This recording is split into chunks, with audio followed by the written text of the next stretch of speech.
এই মেয়েটির ছোট থেকে ডান্সার হওয়ার ইচ্ছে ছিল, কিন্তু বাবা মায়ের কথা মতো মেয়েটি একটি ডাক্তার ছেলেকে বিয়ে করে নেয়। সে ভেবেছিল ছেলেটি তাকে রানী করে রাখবে, তার অপূর্ণ ইচ্ছেগুলো পূরণ করবে, কিন্তু তার ভাবনা ছিল ভুল।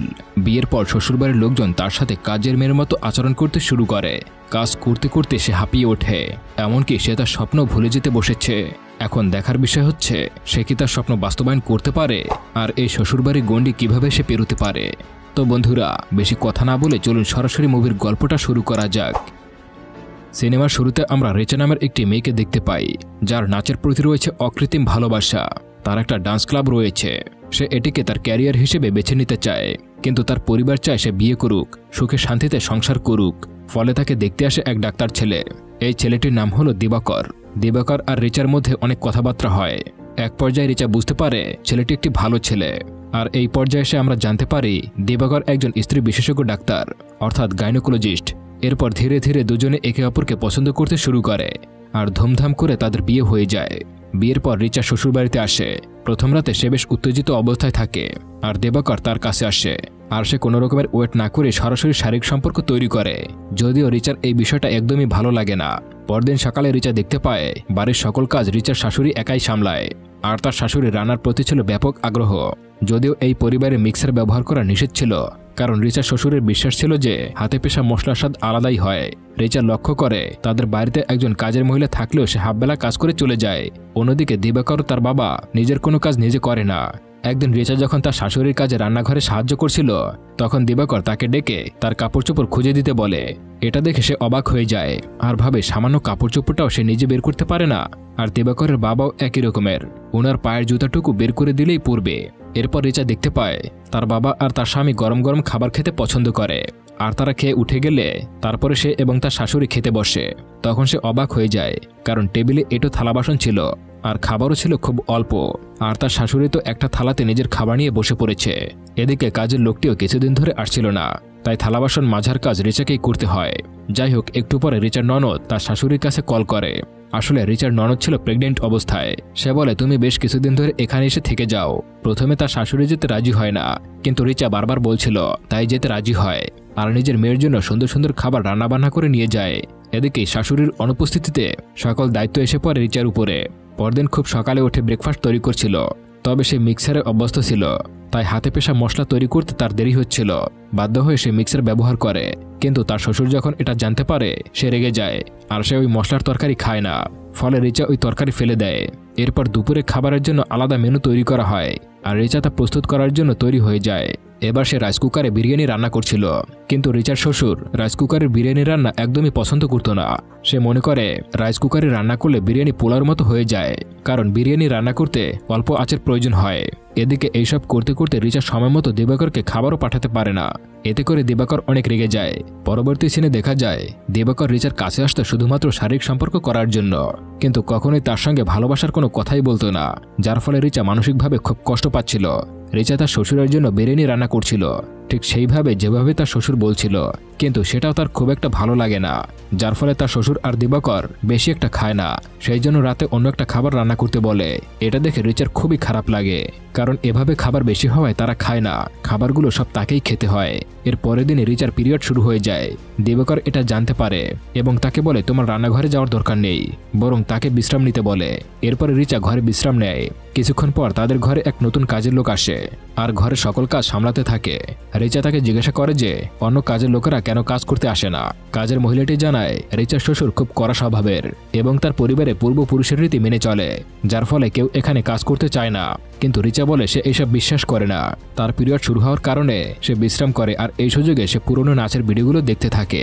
তখন বোঝা যায় সে নাচ খুব মিস করছে। এরপর সে সিদ্ধান্ত নেয় সে একটা ডান্স স্কুলে চাকরি করবে, কারণ ডান্স ছিল তার সবথেকে প্রিয় কাজ।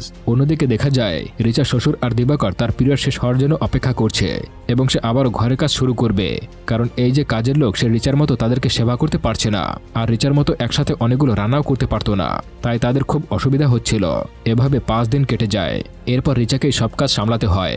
একদিন রাতে যখন রান্নাঘরে কাজ করছিল তখন সে দেখতে পায় বেসিনের রান্নাঘরের পাইপ লিক হয়ে আছে।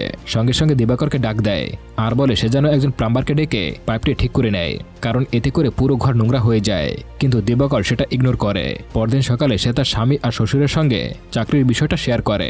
তারা বলে তুমি তো খুব শীঘ্রই প্রেগনেন্ট হয়ে যাবে, তাহলে চাকরি করে কি লাভ? ওই অবস্থায় তো আবার চাকরি ছেড়ে দিতে হবে, আর তার টাকারই বা কি দরকার?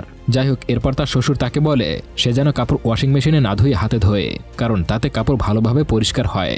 এই কথা শুনে রিচা খুব রেগে যায়, কিন্তু সে কিছুই বলে না। পরদিন সে তার শ্বশুরের কাছে অনুরোধ করে সে যেন ইন্টারভিউ দিতে পারে, কিন্তু তার শ্বশুর তাকে যেতে দেয় না, যার কারণে সে ইন্টারভিউটা মিস করে ফেলে। রাতে দিবাকর বাড়ি আসে আর তার সঙ্গে আবার সম্পর্ক করতে চায়। এবার রিচা রেগে যায় আর তাকে জিজ্ঞাসা করে কেন সে তার সঙ্গে ভালোভাবে কোনো কথা বলে না, ভালোবাসার গল্পগুজব কেন করে না, আর কেন সারাক্ষণ শুধু শারীরিক সম্পর্ক করতে চায়। সে আরো বলে কখনো জানতে চাওনি আমি কি চাই, সবসময় তুমি তোমার চাহিদা মিটিয়ে চলে যাও, আমি কি চাই তুমি বুঝতে চাও না। এই কথা শুনে দিবাকর রেগে যায় আর বলে তার মানে তুমি এইসব আগেই করেছ, তাই তুমি এইসব ব্যাপারে অনেক বেশি জানো। এরপর দিবাকর রিচার কাছ থেকে দূরে সরে যায়। তখন দিবাকর বলে আমি তোমার কাছে আসতেও চাই না, কারণ আমি যখনই তোমার কাছে আসি তখনই তোমার গা থেকে রান্নাঘরের পচা দুর্গন্ধ আসে। এই কথা শুনে রিচা খুবই কষ্ট পায়। এরপর দিবাকরের এক কাজিন আসে তাদের বাড়িতে। এই কাজিনের ব্যবহারও তাদের মতোই। তখন সে রিচাকে লেবুর একটা জুস বানিয়ে আনতে বলে। অন্যদিকে দিবাকর আর তার বাবা কফি খাবে। রিচা একলা মানুষ, তাও কষ্ট করে সবার আবদার পূরণ করে। তবে সে জুস খেয়ে বলে এটা ঠিকভাবে হয়নি। এছাড়াও সে নানা রকমের খুঁত ধরে, এতে করে রিচা খুব কষ্ট পায়। তখনই ওই কাজিন বলে আমার আজকে খুব মাংস খেতে ইচ্ছে করছে, তাই সব ব্যবস্থা করো, আর আজকের মাংসটা আমরা ছেলেরাই মিলে রান্না করব। তবে তারা রান্নাবান্না করার পর রিচা দেখতে পায় কিচেনের অবস্থা খুবই খারাপ, চারিপাশে থালা বাসন আর নোংরায় ভরপুর। এগুলো সবটাই তাকে পরিষ্কার করতে হবে।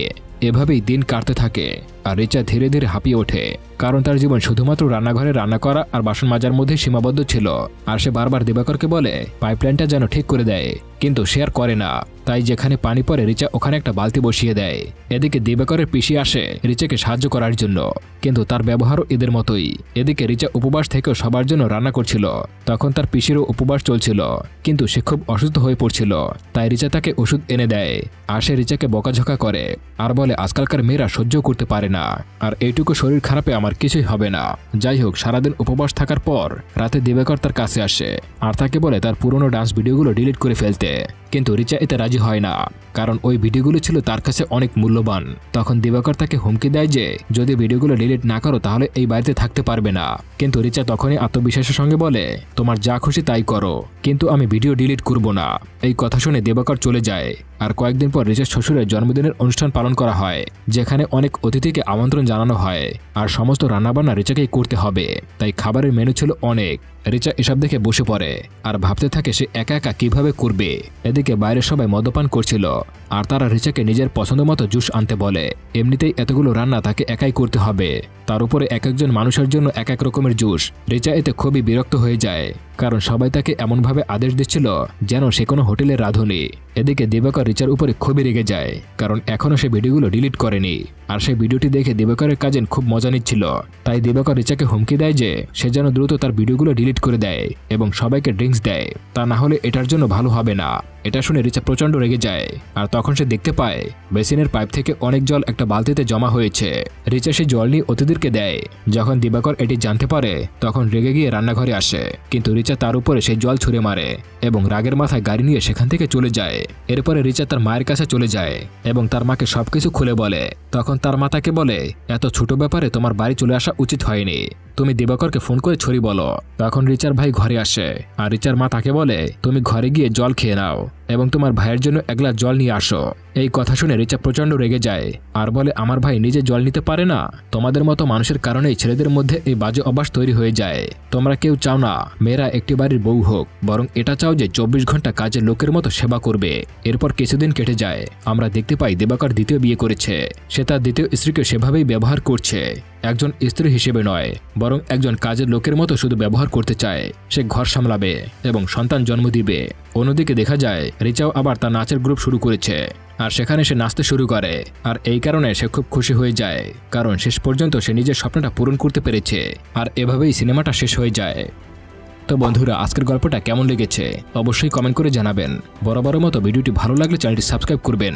আর আপনি যদি অলরেডি সাবস্ক্রাইব করেই থাকেন তাহলে আপনাকে অসংখ্য ধন্যবাদ।